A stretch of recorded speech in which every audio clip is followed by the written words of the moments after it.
Hey everybody, good afternoon. Welcome to another Cook Along Live, episode 52. You'll have to excuse me, I'm still kind of getting set up. A little bit different when we're filming outside. Kind of fun. So, today, we're going to be making some Greek kebabs, basically. Souvlaki, really good. Super tasty. Give me just a second. It takes a little bit longer to get set up outside. I ran into a couple of issues, so this is live for you. How's your week been going? Hopefully pretty good. Hopefully y'all can hear me all right. And hopefully you guys are all ready to make some awesome food this evening. 2 seconds while I get this all squared away, and then we'll get started.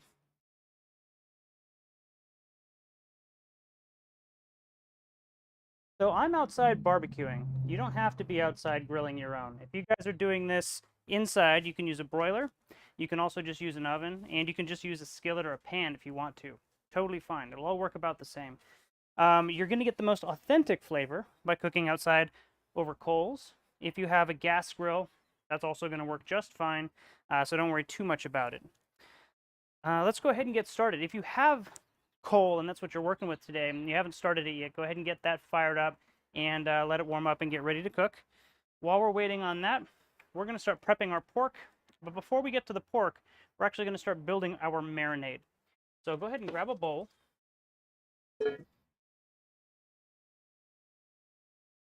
And in the bowl, we're going to put about 2 cups of extra virgin olive oil. And I just got a new bottle here, so I'm going to go ahead and get it open.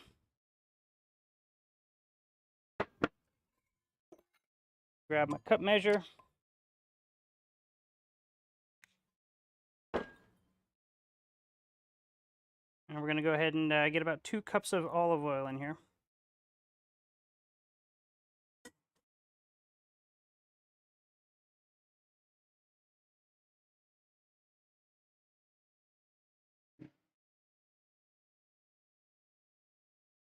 So next week, Easter's coming up. I figure we're going to be doing something with lamb, probably lamb chops next week for Easter. There's about 1 cup. We'll get our 2nd cup in.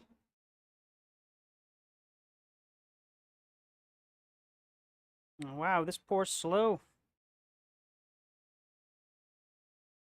Who's drinking what tonight? I didn't have time to grab a beer, so I'm not drinking anything till after the cook-along. But I'm always interested to hear what you guys are drinking and how your week went.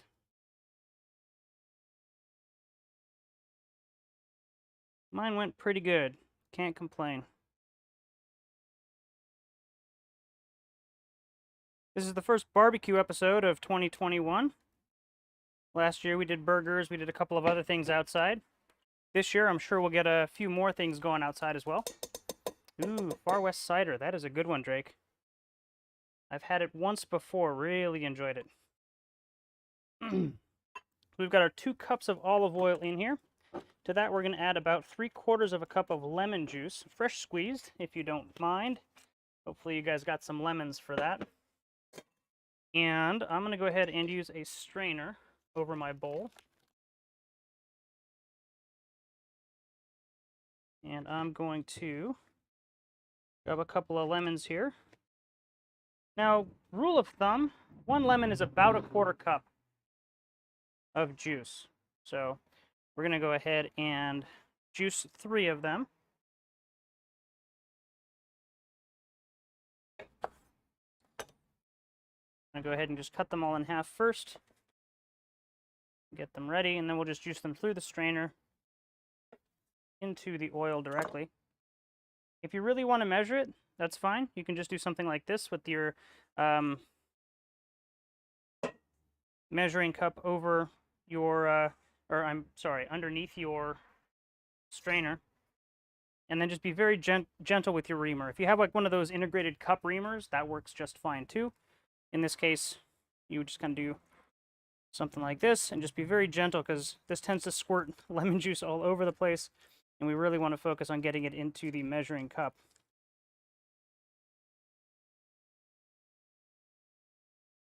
And then just really kind of squeeze it out, as much juice off as you can.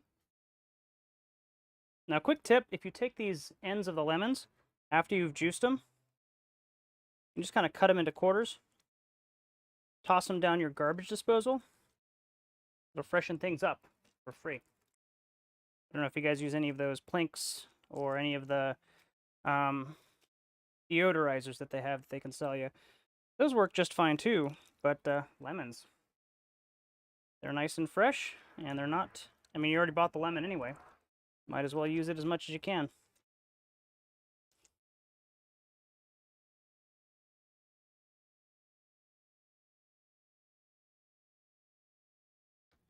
There's 2 lemons.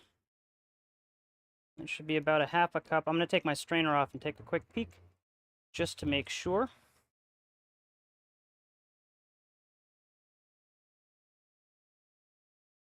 And you'll notice I got a little bit extra juice in here that I'm going to kind of press through with my reamer. If you have a spoon or something like that, that works just fine as well. And that's about a half a cup, so go ahead and add the full 1/3 lemon here.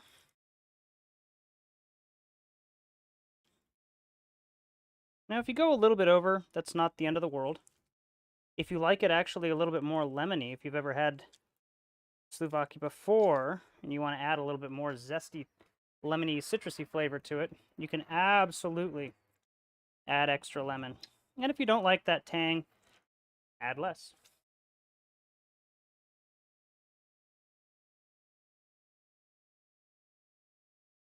And go ahead and get this last lemon squeezed in there. Kind of press the juice through, make sure it goes into the measuring cup. As you're squeezing the lemon out, as you're reaming it, and the juices or the pulp is kind of gumming up the strainer, less and less of the juice is going to go through.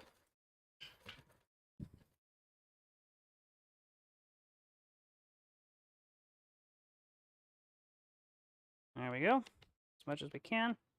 We'll take a look, and that is about 3/4 of a cup of lemon juice.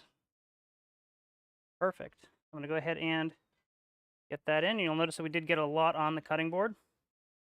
Not a big deal. But if you don't want to eyeball it and you want to put it into an actual measuring cup, you run the risk of just losing a little bit of your juice. Let's go ahead and get that cleaned up. All right. 2 seconds here.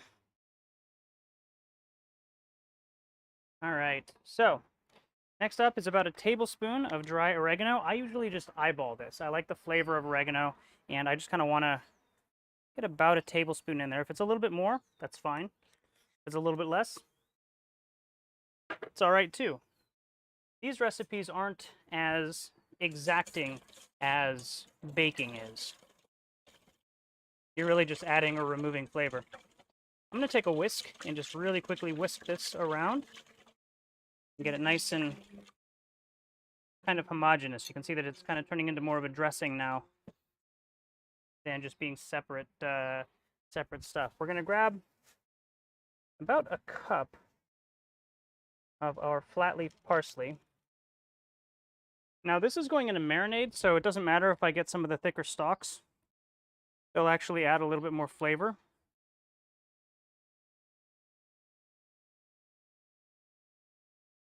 I'm just going to break them all kind of down so that they make one nice little pile.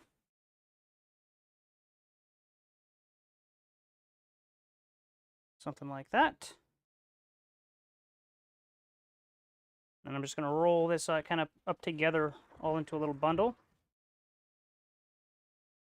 And then just chop through it. Now this is going into a marinade, so I'm not going to worry too much about how fine I chop it. You can do it pretty coarsely and still get a lot of flavor in there.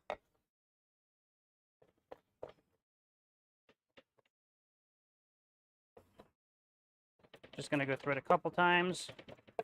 But again, not super concerned with getting it very fine. Just trying to get it so that I can disperse it evenly through the marinade. We'll just put that right in.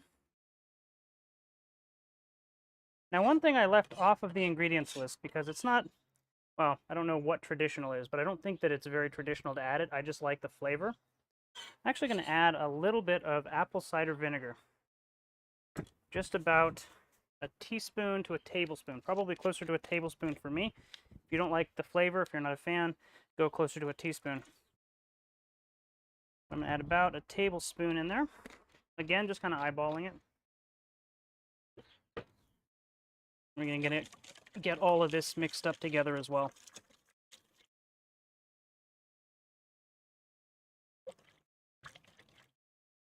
Get that all whisked. There we go. Now, we're going to do a little bit of garlic as well. I just like the flavor.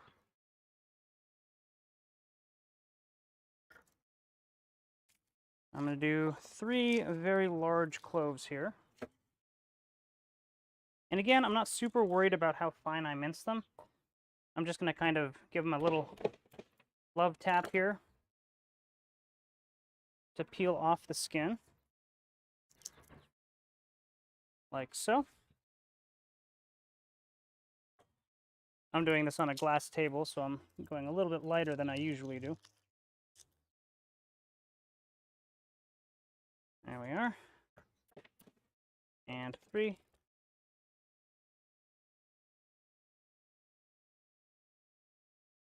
Now what I'm going to do is basically just kind of roughly chop these. What I like to do is find a flat side, like so. And if I have a nice stable surface, I'll just slam this down with the knife.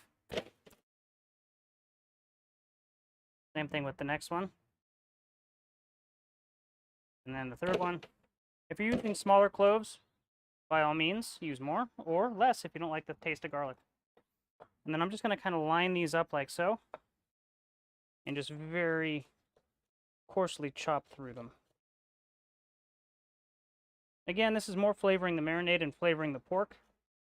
Not so much a part of the dish necessarily. So as long as I'm getting a lot of good chunks of garlic, we'll get that flavor. Just give it a real quick cross chop.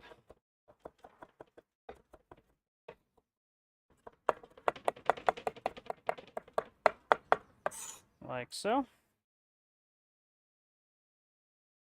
Get that in the marinade.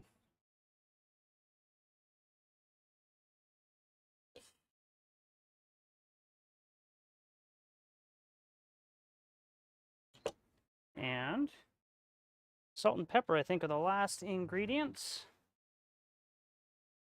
I'm going to go ahead and add just about a tablespoon of salt to the marinade.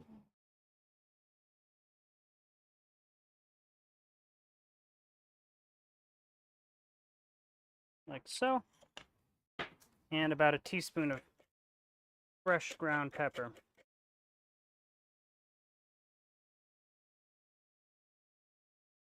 Again, the amount is really up to your taste. If you like pepper, go for it, add a little bit more. And if you don't like the taste, add less. Hey, Dad, how's it going? Good to see you. We're going to go ahead and give this a really nice stir with our whisk. As you're whisking it, you're actually incorporating air, so it's going to start getting thicker. It's actually going to become a little bit more creamy. And that's fine.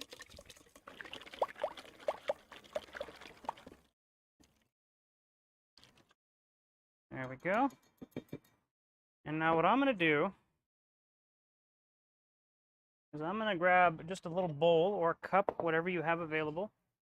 I'm going to reserve about a cup of this on the side. We're going to be adding a lot of pork in here, and all the pork is going to have, meat juices, meat extract, if you will, and we don't want that to contaminate all of our dressing.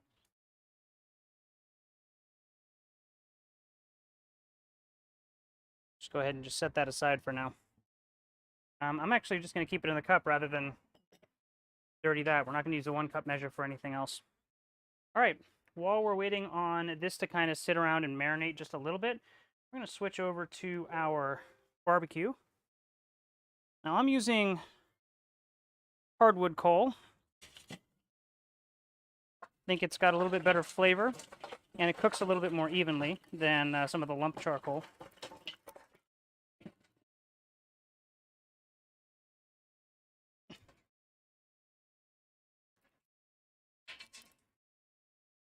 And I'm just going to get it kind of spread out in the grill. And into one even layer, as even as I can get it.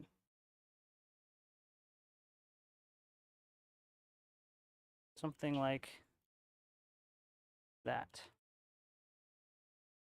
I'm going to go ahead and put in my grate. Be careful when you're working with coal or any kind of barbecue, really, because it gets hot. I'll go ahead and lid this and let it kind of warm up and clean off the grate for us. All right, now while we're waiting for that to kind of preheat, we'll get our pork squared away.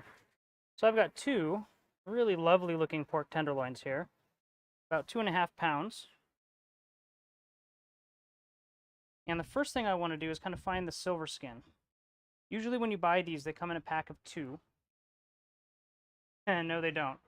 And I'm living dangerously, Dad. You'll find the silver skin over here on this side. And what it really is it's just a membrane. It's a really, really thick, kind of chewy membrane that it doesn't melt like fat. It doesn't render down. It's just a tendon. So what we're going to do is actually remove as much of this as we can so we get a nice, tender, juicy pork. I'm not going to worry too much about the fat on the outside because a lot of that will render down, but if I just have a piece that's like literally just fat like that, I may remove it. But I'm not going to worry about all these little bits and pieces here. For the silver skin, go ahead and kind of roll your pork out so that it's on top. And then we're going to take our knife, and we're not going to try and remove it all in one piece because you'll take off a chunk of meat. What we're going to do is start on kind of one of the ends, one of the edges. We're going to take our knife and come almost all the way to the back, maybe like 90% of the way back. And we're just going to slide our knife under the silver skin, straight across. And then what we're going to do is get one finger on the back of the knife and kind of work the knife forward gently, and then get our finger underneath the skin and lift up, and then just slide our knife forward like so. And you should, if you got under the silver skin, remove most of that without very much meat. And then you can just kind of trim backwards like so until you cut it off of the tenderloin. And we're just going to do that going around this end of the pork tenderloin, removing all of this silver skin. And you'll notice even as you're cutting it, it doesn't really cut that easily. Your knife is actually going to kind of rub up against the bottom of it and just slice forward, not through it, but against it, because it's pretty tough. And just imagine like biting into a piece of that stuff. Not very appetizing. And then if you're really, really good, you'll see that you can cut most of the silver skin off and just get like a very minimal amount of meat. So here's the top side and then the back side. And we're only removing little strips of this at a time. The more you try to remove it once, generally the more meat you'll take off with it. So just be patient and just focus on removing the silver skin and not so much the meat.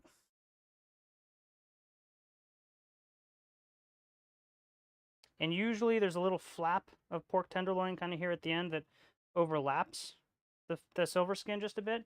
You might see here it's kind of like this little flap was up like this, so the silver skin goes up underneath it. You can actually kind of peel this back, and you can actually cut it off since we're kind of making kebabs. So just kind of trim around it and then just remove it. Now, this piece here, I'm going to cut it in half, and I'm going to put it right in our marinade. And then we'll continue with our silver skin. So I'm going to roll it just towards me a little bit so that I have more silver skin to kind of cut under. And then you'll notice I'm always going away from me with the knife. You never want to cut towards yourself because it's very likely that you will actually cut yourself. It's not ideal. There we go. And then I think this will be the last little bit. There might be a little bit more, but we'll see once we kind of remove this bit. There's just a little bit more there.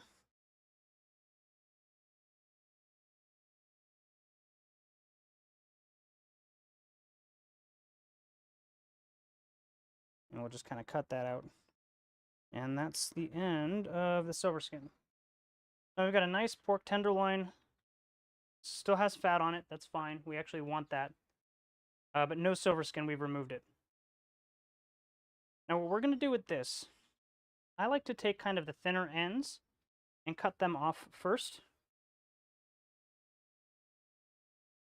About like so. And you want it to be about an inch across. The rest of this is about 1.5 inches to 2 inches in the middle. I'm actually going to cut that in half the long ways because I want lots of little pieces of meat that I can put onto a skewer, and I don't want them to be too thick because I want them all to cook evenly. There we are.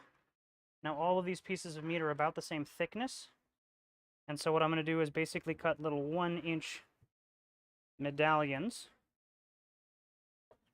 And if you have a piece or two that are a little bit smaller or a little bit bigger, it's not too big of a deal.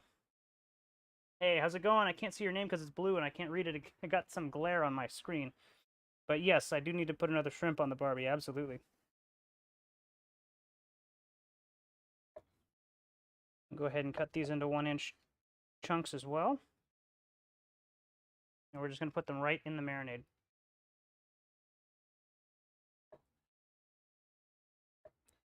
You want to keep them as uniformly sized as you can. In this case, I'm going to leave this longer piece because these ones are a little bit thicker and it'll kind of average out. And the last piece, we'll just cut this bad boy in half. And there we go. Now I got a second tenderloin that I'm also going to trim up. One tenderloin is usually good for about 2 people. So if you're cooking for 3 or 4, you might want to do both. Or if you want leftovers. These come out really, really well when you reheat them. And part of the reason that we saved a little bit of that marinade on the side is so that you can kind of re-baste them the next day. And they taste fantastic. So I'm just going to do the same thing with this tenderloin that I did with the other one. Find the silver skin, slide the knife up underneath it, and remove it while removing as little of the meat as possible.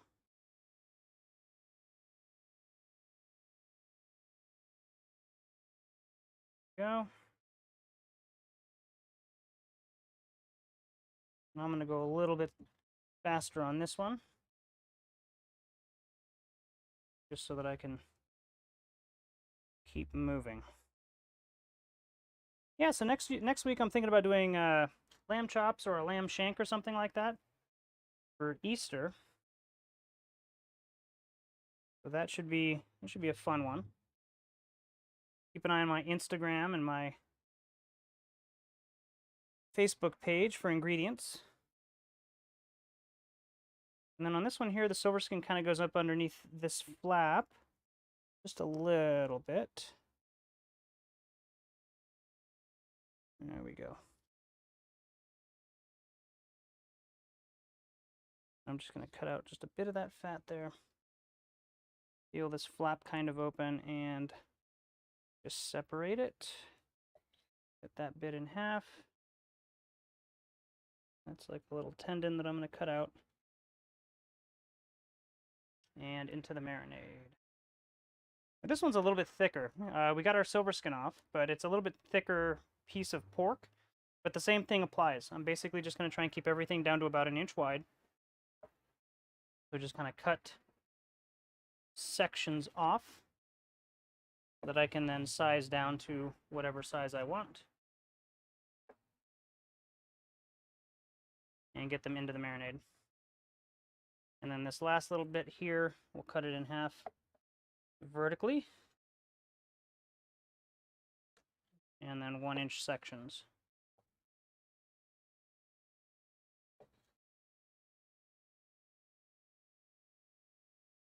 Now, as far as marinating this pork, You can get this started the day before if you want, 24-hour marinade. I personally like to go about 2 to 4 hours. I think that any longer than that, the pork starts getting a little bit too soft. The acid in the lemon will actually kind of start, I don't want to say cooking the pork, but like denaturing the protein. And so if it goes a little bit too long, the pork might come out, rather than being nice and flavored, it might be a little bit soft and kind of mushy even after you cook it. But you can cook, you can marinate it as long as you like. I'm gonna use my whisk to just kind of push everything down and get it as covered as I can. And I'll put this on the meat cutting board. And now, go ahead and wipe off the knife. And the bad thing about cooking outside is I don't have a sink. I'm just going to have to set this aside and switch to a different knife. We're going to let this marinate for the minimum time that you should marinate this is for at least 30 minutes. You'll get a really nice flavor on the outside. The pork will still taste porky. It won't have enough time to really absorb all the flavor that we have in this marinade, but you will still get a good flavor out of it. So 30 minutes all the way up to, at the most, I would say 24 hours at the very most, but I like to kind of target between 2 and 4. I think that that's a really good time frame. I'm going to set this meat cutting board off to the side. And now we are going to switch gears and start working on our Greek salad while the pork sits over there and marinates.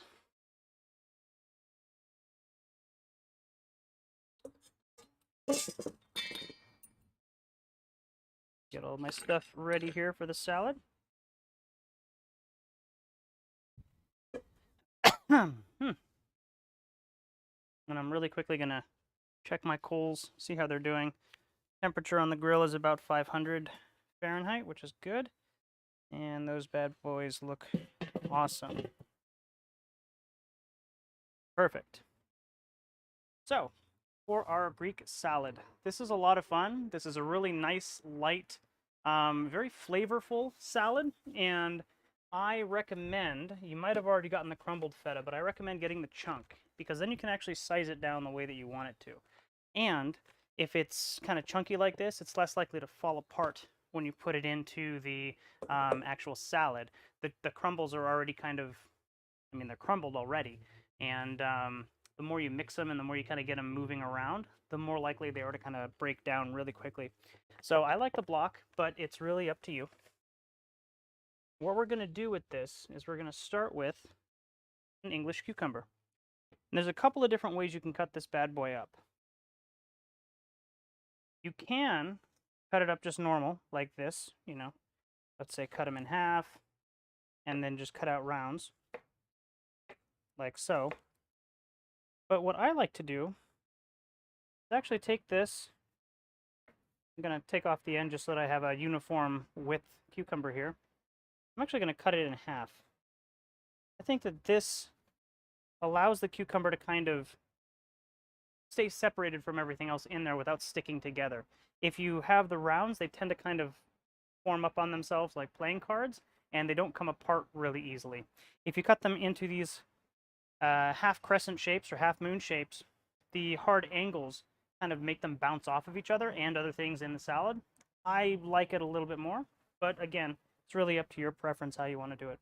And then if you did cut any rounds, you can snack on them. Now, thickness is pretty important here. You want to go pretty thin. I'm talking like 1/8 to 1/16 of an inch for each cut. So take your time and just make sure that you're cutting as uniformly as you can and as thinly as you want. Now, I've given a ton of cutting demonstrations and my opinions on how you should cut, but I always like to make a claw like this and then use the backs of my knuckles to kind of guide the knife. I can very quickly see how thick I'm going to be cutting these slices, and then it's just a matter of moving my fingers back a little bit at a time so that I can maintain that thickness. The faster, or I should say, the more you practice with this and the more confident you get, the faster you can go. But Don't rush yourself.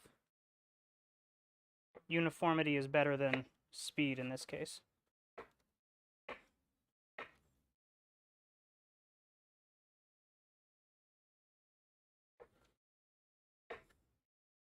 Plus, we gotta wait about 30 minutes for our Souvlaki to marinate, so. Now, a quick note about that. We're using pork. That's kind of the traditional meat or the traditional protein that you use with this dish. But you can use whatever you want. If you like chicken better than pork, use chicken. If you want to try and figure out a vegetarian or a vegan way to do this, by all means. It's your food. Cook it the way you like it. I'm going to do the same thing with this one. Cut it in half. And then just use my fingers as guides and cut everything down to about 1/8 of an inch.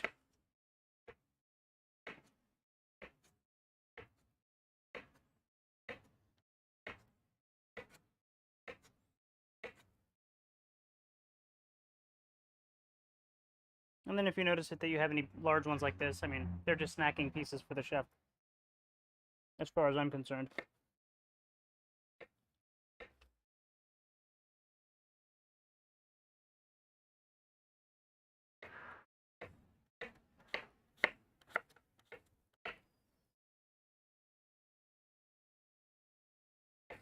Now, if you're looking behind me, you may notice that my garden beds aren't filled with veggies yet.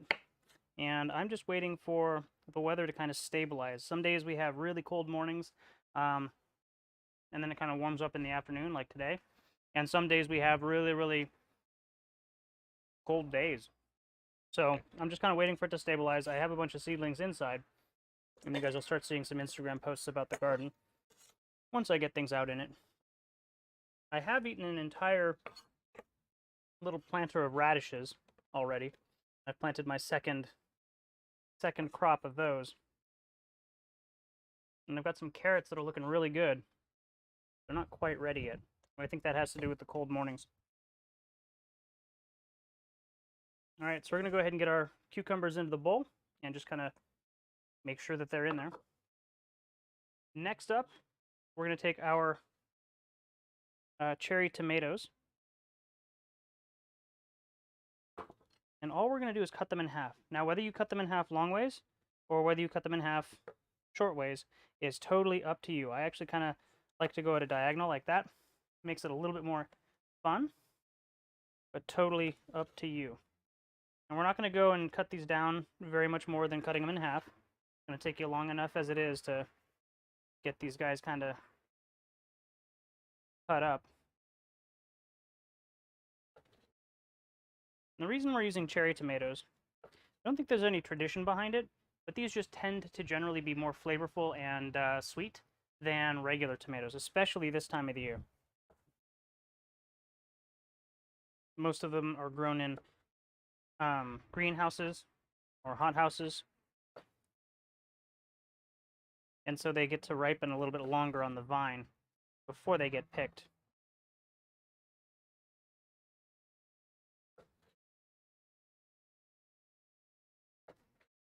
And I'm just using a traditional red tomato, but you can use whatever color you like. So if you want yellow cherry tomatoes or if you want to make it like a spring salad, go for it. A lot of people get really hung up on the recipe. And while you kind of have to have an idea of how much, like what the ratios are for things, generally speaking, especially for things like salads, you can get away with just kind of experimenting and putting in whatever you want, whatever the amount is that you're looking for. Don't like tomatoes? Don't add as many. Don't like cucumber? Don't add as much.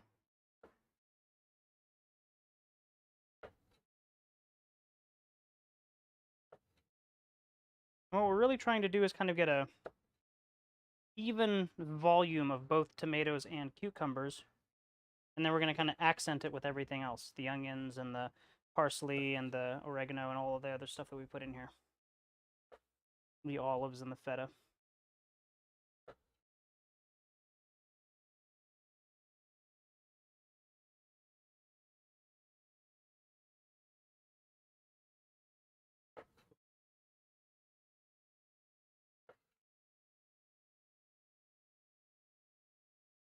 Doo-doo-doo.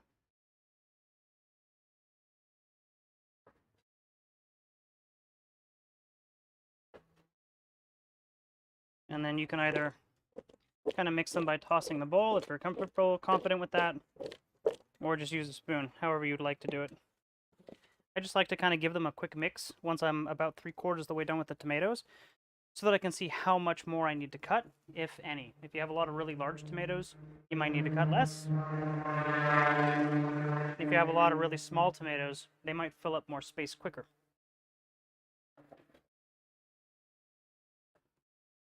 I'm probably going to go through all of the tomatoes that I have.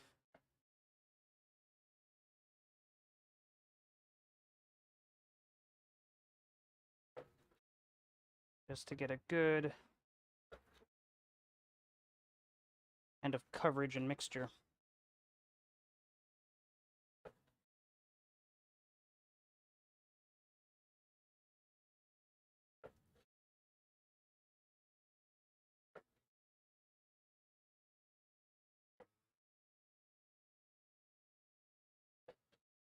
And there we go. Set that bowl aside. Just give this another real quick mix. Oops. Getting things all over the place. That looks like a pretty good dispersion of both tomatoes and cucumbers. All right. Next up, we're going to cut our onion for this. You should have a red onion. And I usually take them from the paper like this when they're all totally still put together. I'll dry off my cutting board from the tomatoes. And then I'll cut off the leathery tip of the onion, like so. And that's so that I have a nice stable place to set it, so it's not going to roll around on me while I cut it into what I want it. I'm going to find the root and find the halfway point in the root and just cut right through it, like so. Now I've got 2 halves, set one on the side. The other one, I'm going to find the outermost layer that has a little bit of papery kind of skin on the upper part of it. Usually that means that it extends a little bit in, and you're still not going to use that part. And it's also thick enough that you can kind of peel the whole layer back. And then just kind of pinch it off from the bottom and discard it. And if you want, don't cut off the entire root, but you can just kind of trim off the bottom bit. And then you've got a nice onion ready to be chopped. I might just cut off just a little bit more on this side because it's still a little bit papery. There we go. And the onion is ready to go. Now our onion we want to cut down really thin, like a 1/2 of an inch. We really want this to be, so I guess that would be 1/32 of an inch or whatever. We really want these to be thin. If you have a mandolin and you're comfortable using it, putting that on a really, really thin setting and then just running the onion through the mandolin a couple of times is a great way to do it. I like to just kind of use my knife and go for it. And again, I'm just going to kind of like shave off the end of the onion. I really want thin, thin slices. And you want about 1/3 to 1/2 of a cup. It really depends on how much onion you like. If you're like my stepmom and can't stand onion, then you're not going to want to put very much onion in your salad. But if you're like me and you love red onion, you're probably going to go closer to 1/2 cup. But you really want these to be super thin because you want them to accent the salad, but you don't want the onion to overpower the salad.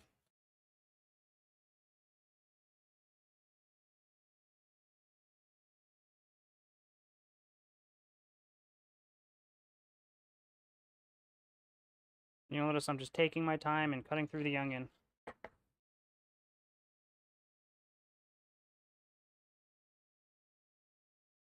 But you really want this to be thin.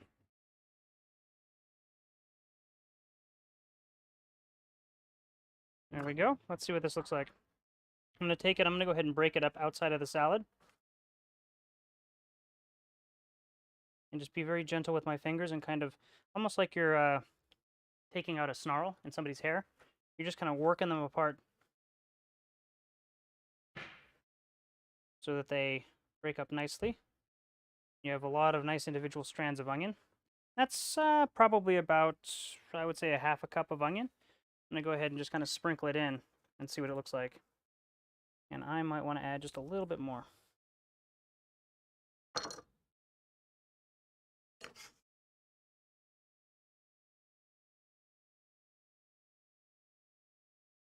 Maybe just another couple of slices here. There's 1, 2, I'll go with 3. I really like red onion, so I'm the only one eating this.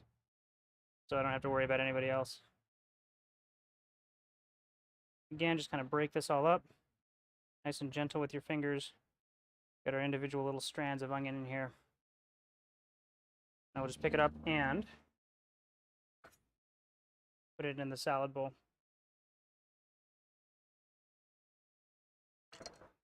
There we are. So now that I got a bunch of onion in here, I'm going to use a spoon to just kind of mix things around. Again, just to kind of see the dispersion. And that looks like a pretty good mix of onions, tomatoes, and cucumbers for me. So that's going to be where I'm going to stop as far as these main ingredients.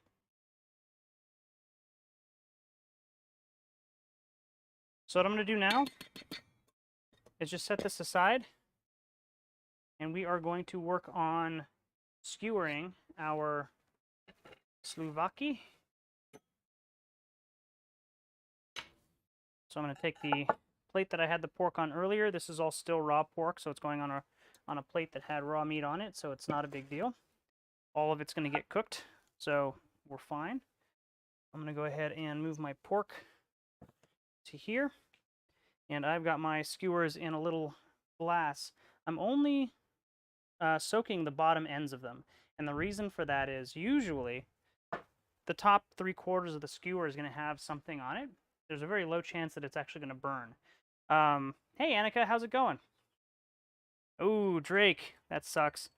So what I'll do is I'll basically just kind of soak the bottom third or half of the stick, because that's the side that I really want to make sure doesn't burn. And now I'm going to get my hands dirty with some pork. Grab a skewer. Grab a couple of pieces of pork. And just kind of gently skewer them. Again, if you want to make this a veggie dish, you're going to have to find something that's kind of an analog to pork. However, I'm sure it will work just fine. Or if you like chicken a little bit better than pork, that will also work just fine. Now I'm going to be very careful, since I'm also cutting veggies on this cutting board, to keep the oil and the pork over the plate. So if it's dripping onto the plate, not on the cutting board. I'm going to put about 5 to 6 pieces of pork on each skewer, depending on how big the pieces of pork are.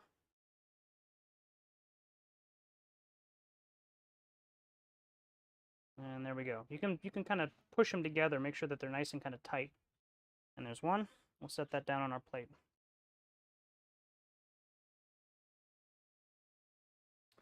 And we will move on to our next skewer. Again, we're, for the sake of time and for the sake of this cook-along, going a little bit quick as far as how long we let these marinate. Usually I would recommend at least 30 minutes to an hour. But sitting around waiting for something to marinate isn't very fun to watch. So I'm going to go ahead and continue. They got a good amount. I mean, that was probably about 20 minutes that they were sitting there marinating, so not bad. But if you have the time to kind of let them go a little bit longer, I recommend it. 2 skewers. Here's 3 skewers. We'll probably get 4, maybe 4.5 skewers done.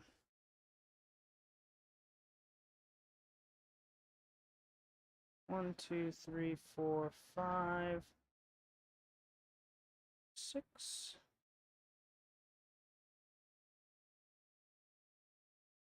You want all the skewers to be about the same size. It's about the same amount of pork on each one. And I try to err on putting more on the pointy end and then leaving the blunt end available so that we can pick them up, or if we need to move them, we can.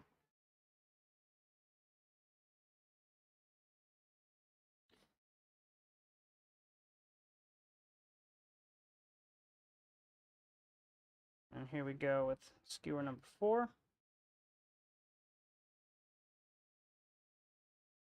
And so 1 pork tenderloin will give you about 2 skewers, which is each skewer is basically enough for 1 person.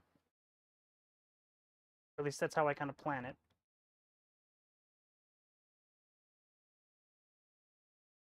And so if you're cooking for 3 or 4, just just use both tenderloins if they come in a package of 2. And here we go. Looks like we're going to have 5 full skewers with the 2.5 pounds of tenderloin that we got.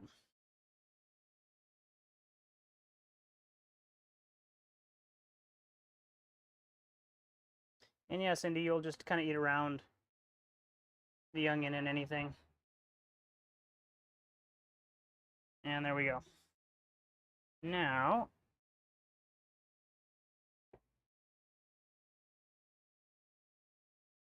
a paper towel here. And what we're going to do is get these guys on the grill. Pay no attention to my flip-flops.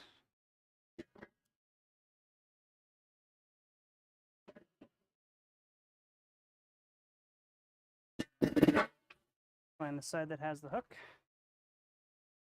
And what I'm going to do is just kind of leave this open for now, let it kind of warm back up and get some oxygen and heat back up. I'm just going to go ahead and pick up my skewers like so and lay them across the grates just over the coals.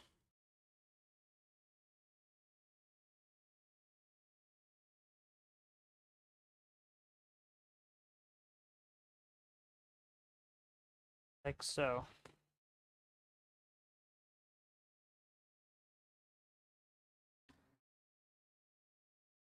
And they may flare up, but I've gotten this on a pretty low, the coals are spread out in one layer pretty low. There's a lot of heat coming up, but I'm keeping them far enough away from the pork that if there is a flare up, it shouldn't burn anything. We're just going to let those cook while we continue with our salad. So I'm going to move that plate out of the way. I'm going to dry off the cutting board really quick. And then any of this extra marinade that you have, like I've got a whole bowl full of marinade still, I can actually use that to flavor some more meat. So if I wanted to do maybe chicken later in the week, I'll just put it back in this marinade. And then as long as it's getting cooked, that's all good. But for now, I'm just going to set it aside. There we go.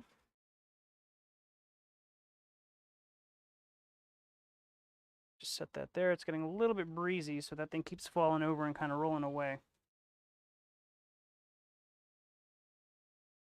All right, so back to our salad.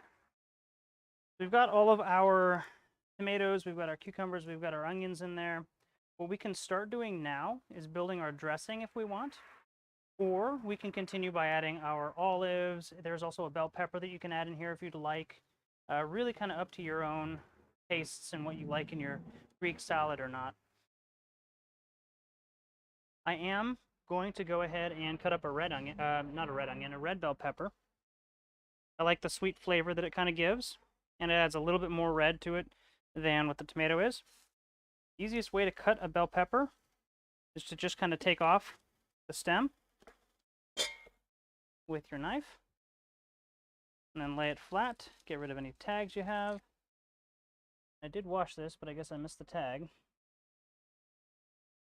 And then you can just kind of cut just down the side like so. And that should cut off an entire side for you. And now you can just kind of chop that up however you want. You'll notice that you can also see kind of the white pithy parts in there. And you can just kind of cut so that you're going just around those bits and also avoiding the seeds. Like so. I've also done the rolling out method where you kind of cut down and then you kind of roll. You roll the bell pepper out while you're cutting around it. That's another way to do it. There are a lot of different ways that you can kind of slice up a bell pepper. There we go. Now all we're left with is kind of the pith, maybe a little bit of red, which you can trim off and use if you want, but I'm not going to bother. And the seeds, and they're all kind of squared away. So throw that in the compost bin. And then I'm going to take these and actually halve them, because it makes it easier to kind of cut them into a nice dice. There we go. And then I will cut them into 1/4 inch little julienne pieces here. Like so. I might do 3 of them at a time.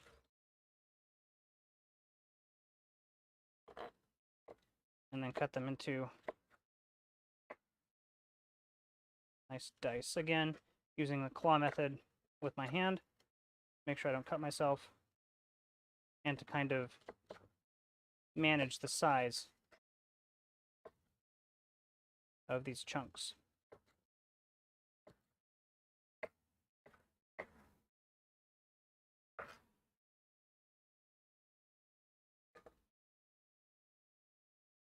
That in there.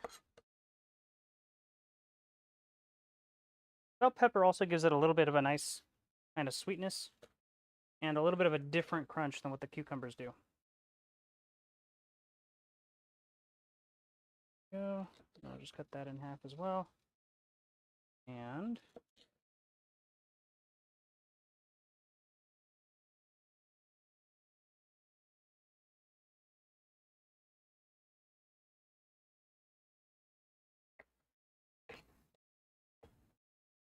perfect. And that grill smells amazing. We're going to jump over there in just a sec and see if they're ready to turn.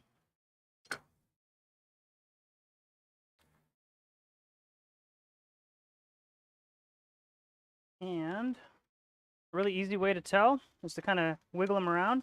If they release easily from the grill, they're probably ready to turn. And these guys are still stuck, so I'm going to let them cook for just a little bit longer. And we'll keep going on our salad here.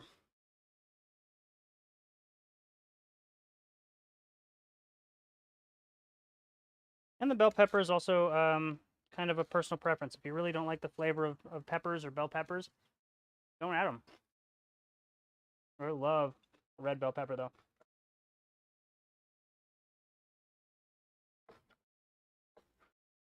Another thing I was toying with adding to the salad is avocado. Again, if you're an avocado fan, that definitely gives it a nice creamy aspect.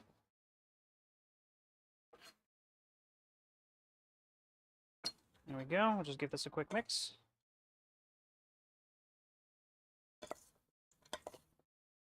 And that looks wonderful.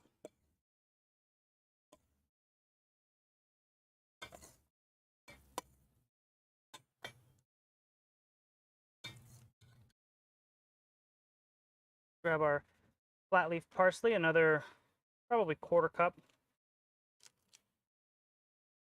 Maybe a 1/2 cup if that's what you want.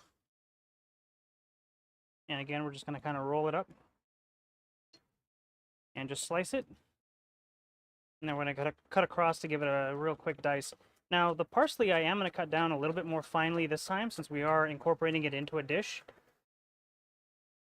And I'm really going to try and avoid any of those big stalks and just kind of cut the leaves up. It's pretty funny going from a nice solid granite countertop to a glass table that's just kind of like blah, wobble, wobble, wobble. That's about a 1/4 cup. We'll put that in. I might actually cut up another 1/4 cup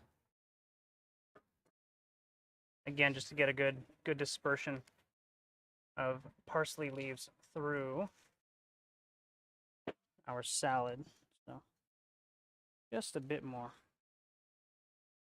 Now, if you're cooking your souvlaki at home on a skillet or under the broiler or in the oven, I recommend cooking it first, and then, especially in the oven, I recommend cooking it to whatever your serving temperature is first, and then kick the broiler on and get some nice browned or caramelized tips.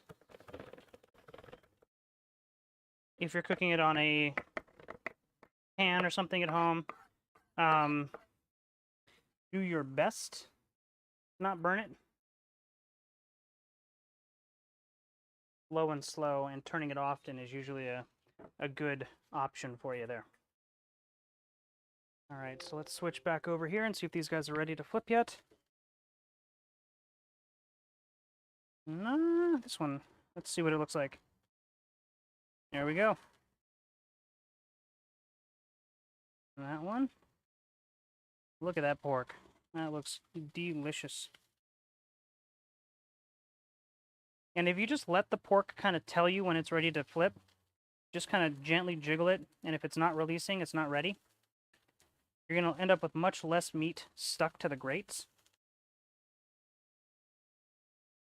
Because as the meat cooks, it actually just kind of naturally releases itself. And there we go. We'll let these sides here cook as well.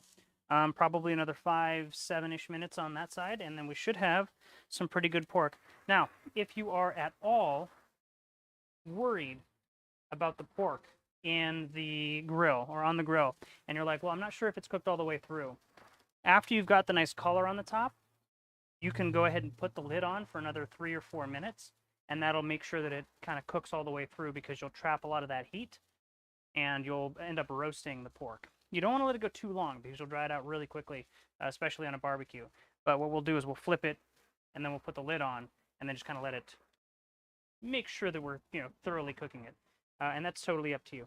Now, we have a cup of our marinade that doesn't have anything in it. This is what we kind of saved at the beginning from what we marinated our pork in. There's no pork in this, no raw pork in this. We're just going to take a brush, give it a little bit of a stir, and then we're just going to kind of lightly brush the tops. And give it a little bit more marinade.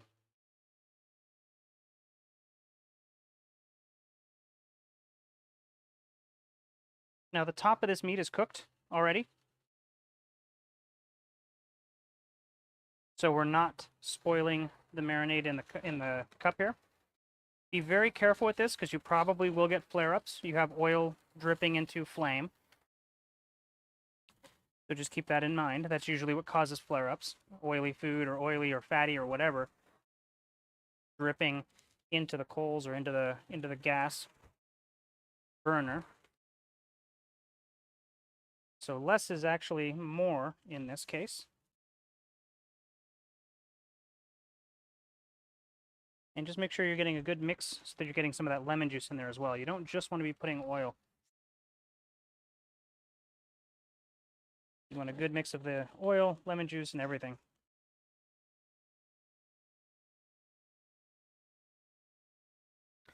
And don't be afraid to blow out any fires. All right, we'll set that on the side.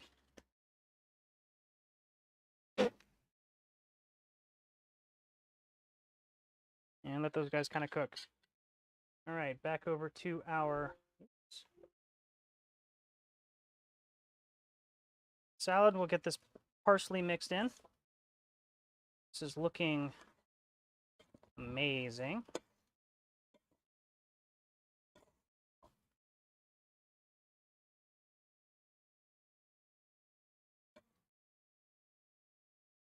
And next up, what we're going to do is put in our olives. I have some Kalamata olives here. I like the ones that come pre-pitted and marinated. Nice, salty, soft little bit of yummy that goes into the salad.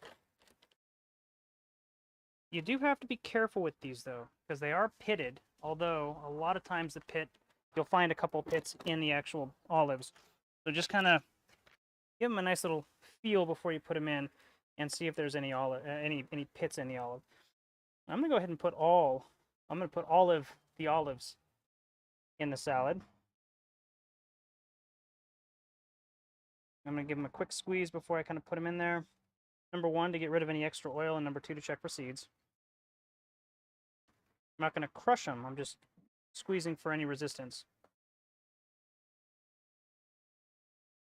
And if you get a little bit of the oil in there, that's fine, but I want to kind of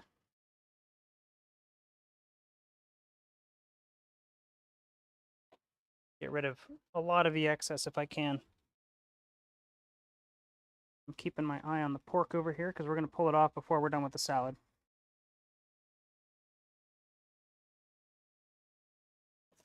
Give this a mix. That looks like a beautiful Greek salad. Honestly, I'm an olive whore, so I would probably go and get another thing of olives and add it to this and be perfectly happy. And your mileage may vary. If you don't like olives very much, or if you want to add a different kind of olive, totally up to you.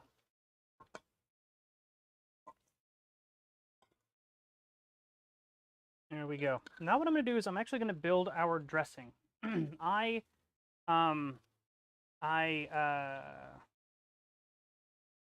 want to add the feta until after we've dressed the salad. Because again, I was telling you, kind of alluding to this at the beginning, if you get the crumbled feta, it'll kind of start breaking down. If you add the feta and then toss the salads to get the dressing mixed through, it's going to fall apart. It's going to turn into a creamy mess. That might be what you want.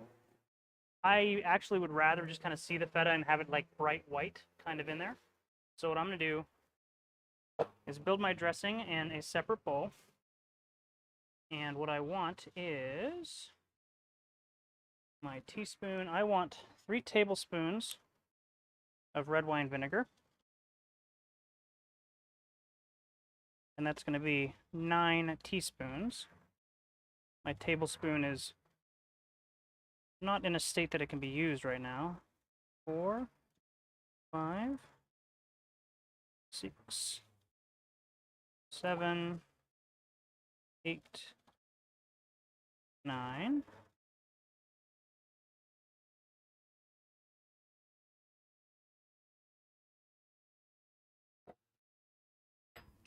We're going to want some lemon juice. Scratch that. We're going to want a 1/4 cup of extra virgin olive oil. No lemon juice yet.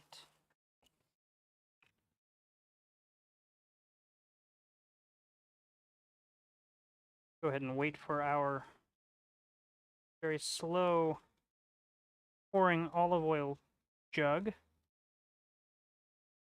There's our 1/4 cup.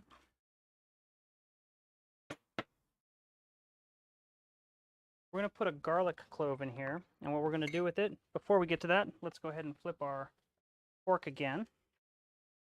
I just have a feeling that it's ready. And that's released. Ooh, that looks really good.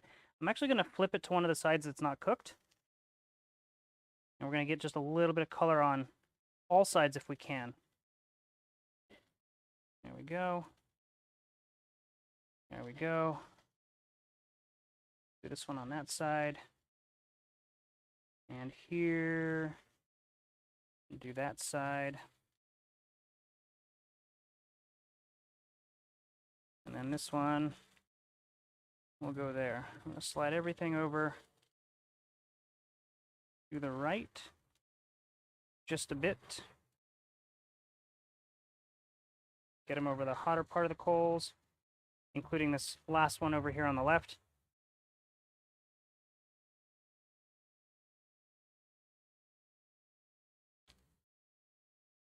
There we go.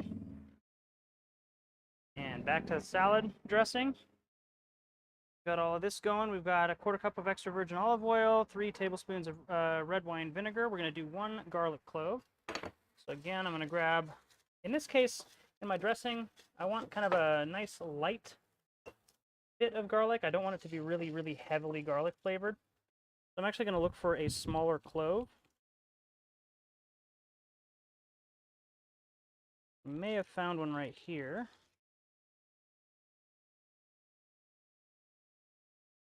There we go. This will work. Just a kind of medium to small size clove. Give it a love tap with my knife just to get the skin off.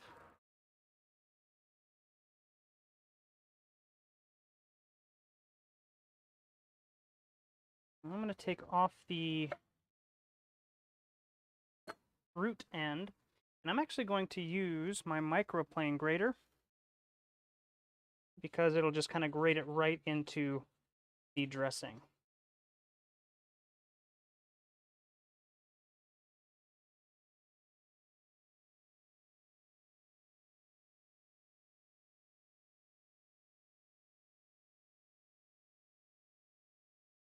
There we are.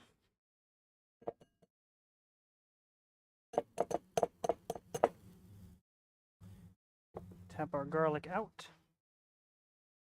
I'm going to add a teaspoon of dried oregano. Again, I'm just going to kind of eyeball this. It's about a teaspoon. Want about a half teaspoon of salt. You don't need too much salt in the dressing because the Kalamata olives actually add quite a bit of salt to the salad. Half a teaspoon to a teaspoon. I'm going to add a couple of twists of fresh ground black pepper. And last but not least, I want just about a quarter teaspoon of Dijon mustard. I don't want to taste the Dijon, but what the Dijon's going to do is help emulsify the dressing so that it doesn't fall and separate into olive oil and red wine vinegar again. Grab our cap. And there's our dressing. I don't really have anything to mix it with because my whisk is kind of porked. Let's see if the measuring spoon will work.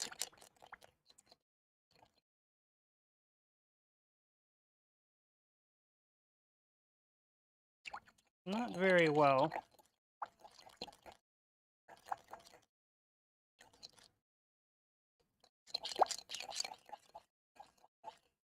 Let's try this. We'll use our brush since it doesn't have any pork on it. It's got cooked pork, but no raw pork. We'll give it a nice little mix with the brush. This is working better than that mixing spoon. The convenience of doing all this indoors is if I forget something, I just open up the drawer and grab it. Out here, I don't have a drawer, so I just gotta kind of work with what I got rather than leaving you guys sitting while I go away and find what I need.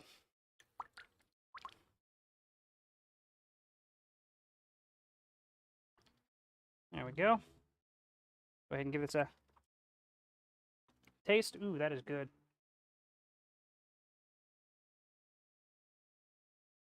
So, I'm going to set this just to the side for now. We're going to switch right back to our pork. We're going to put one last bit of basting on it. Get some of that salad dressing on here. Why not? And then we'll mix some of our marinade back on. And we're going to give it one more flip onto this last side.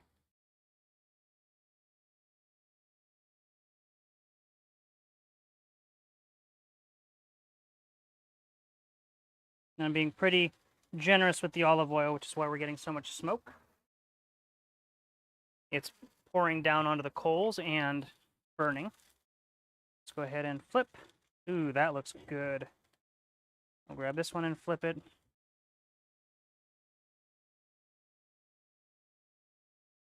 This one and flip it. And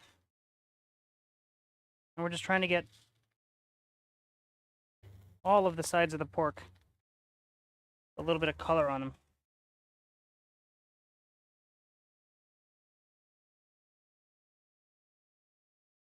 You'll notice some of these guys don't want to lean into each other, so I'm going to just kind of turn them around so that I can kind of force them to.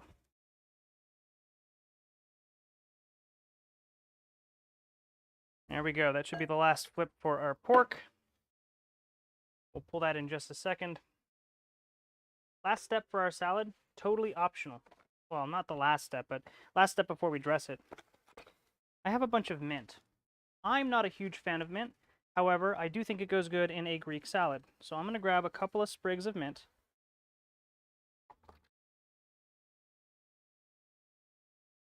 Not much, because I'm not a huge fan. If you like mint, add more. If you don't like mint, add less or don't add it at all. Completely optional. I'm going to pull off the leaves. I'm going to make sure that I don't have any of the stems.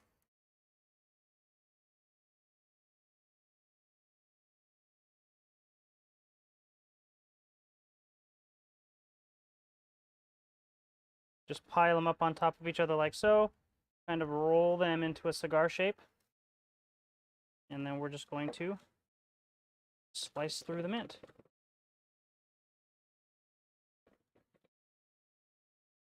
I'm only going to slice through once. The more you cut mint, the more you cut basil, the easier it is to bruise it. You'll actually get little brown bits in there of the mint. That's not what I want. I just want to cut through it once, get the aroma and the kind of flavor of the mint into the salad. But I don't want to bruise it. I don't want to overwork the mint. So mint's in. We're going to go ahead and take our dressing and just pour all of the dressing in. I know that looks like a lot of dressing, but trust me, you're not going to eat all of it. And you do want it to dress everything in your salad. I'm going to go ahead and give this a mix.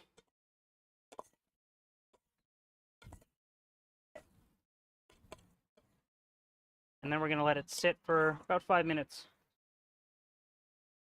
while we check our pork and very likely pull it. And let it rest while we add our feta to the salad.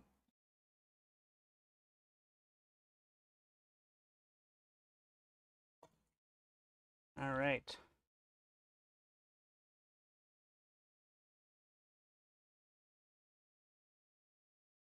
I'm going to go ahead and grab a tomato, an onion, and a cucumber. Actually, tomato, a cucumber, an onion, and an olive walk into my mouth. Mmm. No punchline. It just tastes good. All right. That dressing is on point. We're good. We're good to go on that. Switch back over to our pork. Take a real quick look. All of our sides have some color on them. Give it a nice little squeeze. You'll know if it's cooked or not. If it's got some firmness to it. And really, if you squeeze the thickest piece of pork and it's cooked, all of the rest of the pork should be cooked. That's awesome. I'm going to go ahead and give it one last dousing of some of our marinade. And again, I'm going to be a little bit heavy on this. So we're probably going to get a lot of smoke. I'm going to let it cook for just a minute more. And then we're going to pull it. Let it rest.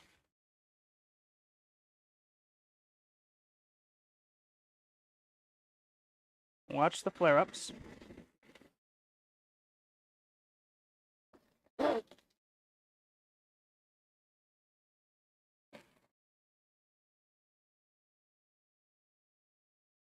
Again, you're adding oil to a very hot surface.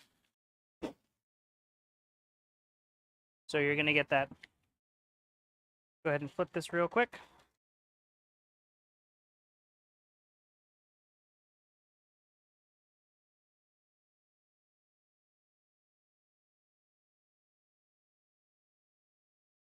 That all looks amazing.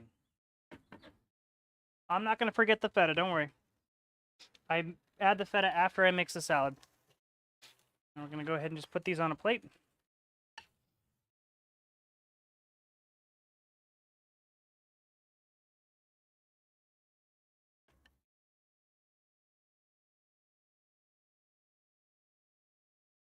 This one back. Look at that. Set this aside for now. Let it rest for just a second. And we'll switch back here.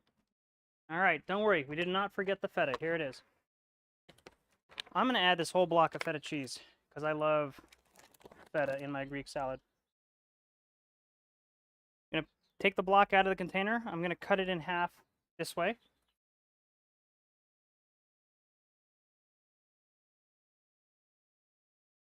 Like so. And then I'm going to cut this into essentially cubes. I'm going to go and cut them all about this thick, so just about a ½ inch thick. So like that. Like that. And this way the feta cheese has a little bit of body, a little bit of structure. Very easy to find in the salad. Is a little bit less likely to crumble up, but it's still going to crumble.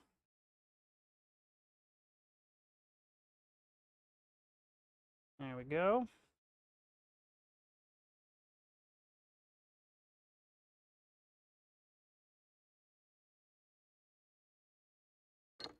And I'm just going to go ahead and break it up into little chunks and just scoop it in with my knife. Now we've already dressed the salad, so we don't have to mix it very much or very, I don't want to say thoroughly. We don't have to be very,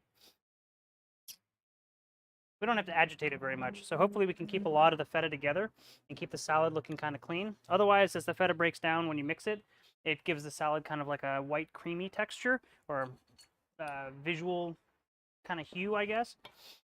And I don't really like that. I like being able to kind of identify everything individually. So I'm just going to kind of gently, gingerly fold in the feta. Like so. Now we have a wonderful Greek salad. A beautiful homemade red vinaigrette dressing.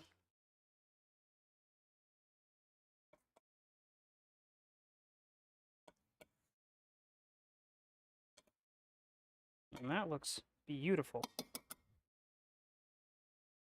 I'm actually going to take the bowl that I used to mix the dressing and scoop the salad right into the bowl. And this bowl might not be big enough for all of the salad, which is fine. I'll just fill it up as much as I can.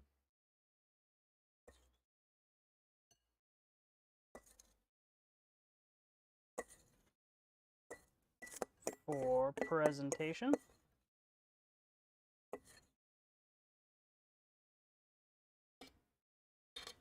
And now what I'll do is find a couple of pieces of feta to kind of highlight up on the top here.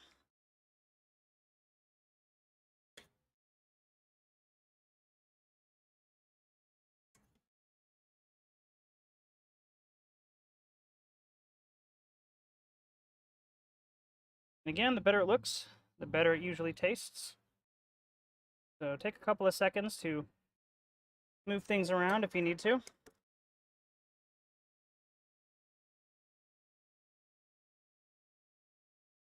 Everything left in the bowl is the best part. Chef gets to eat it before you serve anybody. Go ahead and grab that onion and move it there. I'll set you to the side for now. Beautiful Greek salad, ready to eat.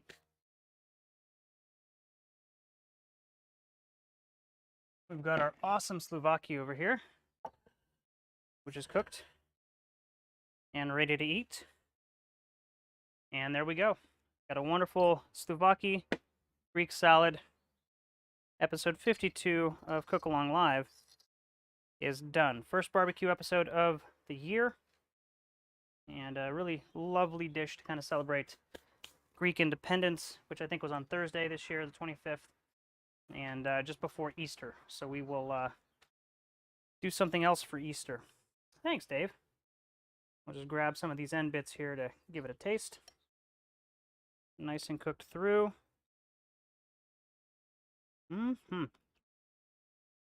Still juicy. Still yummy.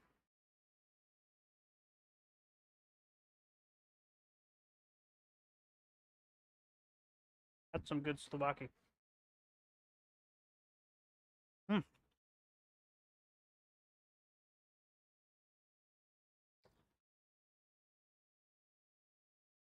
Mm.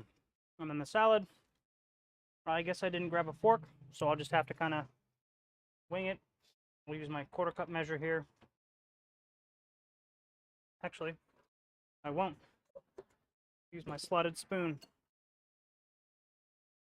Grab a little bit of everything. And unceremoniously shovel it all into my mouth. I'm starving. Mmm. Yes. That is delicious.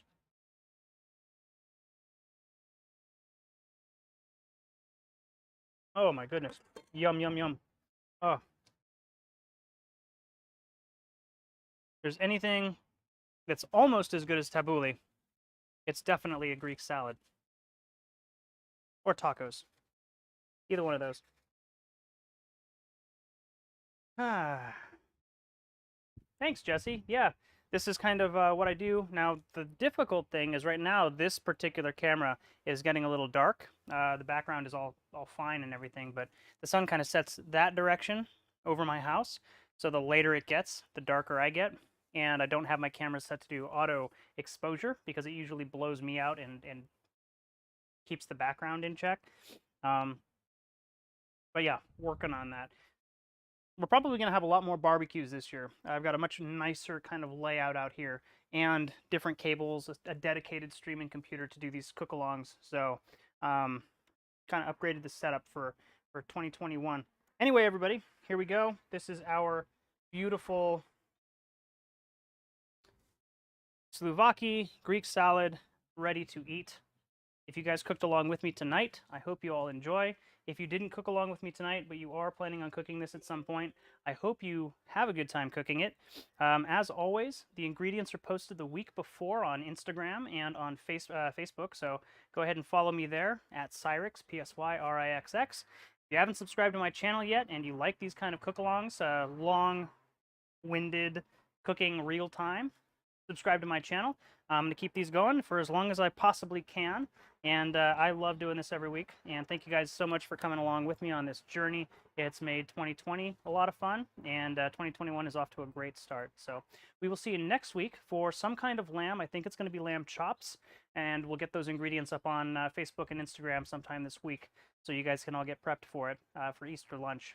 All right, everybody, have a wonderful evening and a great week coming up, and I will see you all at the next Cook Along Live.